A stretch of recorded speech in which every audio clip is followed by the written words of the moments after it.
Hi guys, welcome back to my YouTube channel. Friends, मैं इस video में आप लोगों को बताऊंगा coming of European trading company के बारे में।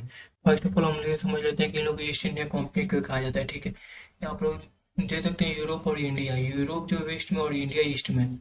तो कंपनी वेस्ट से ईस्ट की तरफ आ रही थी, जिसके कारण इन लोग को ईस्ट इंडिया कंपनी कहा जाने लगा। ठीक है, पहले आता है पुर्तगीज। पुर्तगीज में पहले आता है Vasco D gamma. Vasco D gamma मैंने फुल डिटेल्स में वीडियो बनाया है, वीडियो का लिंक डिस्क्रिप्शन में आप लोग जाकर वहां से देख लीजिएगा। ठीक है, तो ऑब्जेक्टिव था ट्रेड करना। इन लोग का ऑब्जेक्टिव मेनली चाहता था कि सी पे कंट्रोल करना, ताकि बुलेट ऑफ पॉलिसी जैसे कि बुलेट ऑफ पॉलिसी का मतलब यह होता है कि आप लोग सिंपल वर्ड में समझ लीजिए कि सी पे कंट्रोल करना है। जहां तक ये लोग सी पे कंट्रोल करेंगे वो उतना सी इन लोग का अंडर हो जाएगा। ठीक है, और वैसे आराम से ये लोग ट्रेड कर सके। ठीक है, जब ये पुर्तगीज आते हैं इंडिया तो इन लोग को और से चुनौतियों का सामना करना पड़ता है, लेकिन धीरे धीरे और उसको इलिमिनेट कर देते हैं। ठीक है, और वेस्टर्न पार्ट ऑफ इंडिया में केरला पर कंट्रोल कर लेते हैं। ठीक है, स्पेशली जो मालाबार वाला रीजन है, क्योंकि मालाबार पूरा स्पाइस से लदा हुआ है। ठीक है, स्पाइस का मतलब होता है मसाला।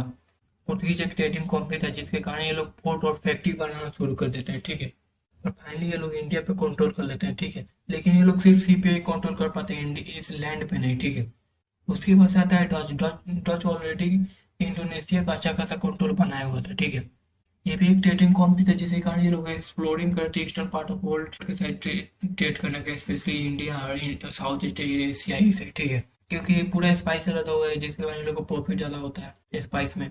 स्पाइस का मतलब मैंने बता ही दिया कि मसाला होता है। ठीक है, उसके बाद से क्या होता है कि डच ट्राई करता है पुर्तगीज के मोनोपोली को तोड़ने का। ठीक है, और ये लोग अपनी सीट डेवलप कर लेते हैं सदर्न पार्ट ऑफ इंडिया की तरफ। ठीक है, फॉर एग्जाम्पल नागापट्टनम। वो कहते हैं कि डच पुर्तगीज के साथ कॉन्फ्लिक्ट शुरू कर देता है। ठीक है, और कॉन्फ्लिक्ट में डच पुर्तगीज के मोनोपोली को तोड़ भी देता है। ठीक है, तब तक क्या होता है कि पुर्तगीज कार्टेल सिस्टम इंट्रोड्यूस कर दिया होता है। कार्टेल सिस्टम का मतलब ये होता है कि आप लोग, कि मैं आप लोगों को मैं बताता हूँ। ठीक है, फॉर एग्जाम्पल आप लोग मान लीजिए कि पुर्तगीज का यहाँ पे सी पे कंट्रोल है। ठीक है, इतना सी पे कंट्रोल है। कार्टेल सिस्टम का ये मतलब ये होगा कि यहाँ पे जो भी शिप आएगी इसके अंदर, तो उसको लाइसेंस लेना होगा।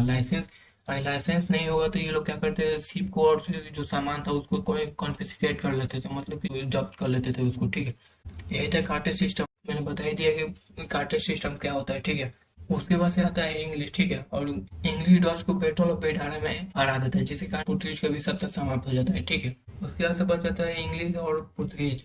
और क्या होता है कि इंग्लिश पुर्तगीज के बीच में मेट्रोमोनियल अलायंस हो जाता है। मेट्रोमोनियल अलायंस का मतलब वैसे वैवाहिक संबंध। ठीक है, जो पुर्तगाल का किंग था उसकी सिस्टर थी कैथरीन बेरगेंजा, और इंग्लैंड का जो किंग था चार्ल्स टू, इस दोनों का शादी हो जाता है। ठीक है, तो फिर क्या होता है, पुर्तगाल अच्छा खासा अपना इंडिया में दबदबा बना चुका होता है। ठीक है, for example Daman and Diu, Goa, Bombay. तो क्या होता है कि बॉम्बे ये लोग डॉरी में दे देते हैं इंग्लैंड को। ठीक है, और उसके बाद से क्या करता है, चार्ल्स टू की बॉम्बे डॉरी में जो मिला था उसको ब्रिटिश ईस्ट इंडिया कंपनी को दे देता है। ठीक है, उसके बाद से क्या होता है कि इन दोनों का मैट्रिमोनियल अलायंस कंटिन्यू होता है।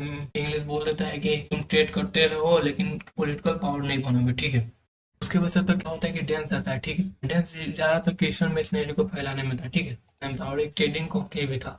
लेकिन ये लोग बाद में क्या करते हैं कि सारा सामान अपना इंग्लिश को बेच देते हैं और यहाँ से चले जाते हैं। ठीक है, और उसके बाद से आता है फ्रेंच। फ्रेंच बन जाता है इंग्लिश के सामने बहुत बड़ा चुनौती, जिसके कारण होता है इन लोगों के बीच तीन कर्नाटिक वार, आप लोग एंग्लो फ्रेंच स्ट्रगल भी आप लोग कह सकते हैं। ठीक है, आप लोग देख सकते हैं कब कब हुआ था। फर्स्ट कर्नाटिक वार 1746 से 1748 तक हुआ था। ठीक है, और सेकंड कर्नाटिक वार 1749 से 1744 तक हुआ, और थर्ड कर्नाटिक वार 1756 से 1763 तक हुआ है। लेकिन कर्नाटिक वार में फ्रेंच भी हार जाता है। ठीक है, और उसके बाद आता है ऑस्टिन फ्लेमिश मर्चेंट। ये 1721 में आया और 1733 में चले गए। इन लोगों को कुछ आता पता ही नहीं लगा। ठीक है, अब बच जाता है इंग्लिश। इंग्लिश अपना आराम से अब ट्रेड करते रहता है, आराम से पैसा वैसा कमाते रहता है और इंडिया में अपना मर्जी चलाने लगता है। ठीक है, उम्मीद करता हूँ कि वीडियो अच्छा लगा होगा। आप लोग को वीडियो अच्छा लगा होगा तो वीडियो को लाइक कीजिए, कमेंट कीजिए, और चैनल पर है तो चैनल को सब्सक्राइब जरूर कीजिए।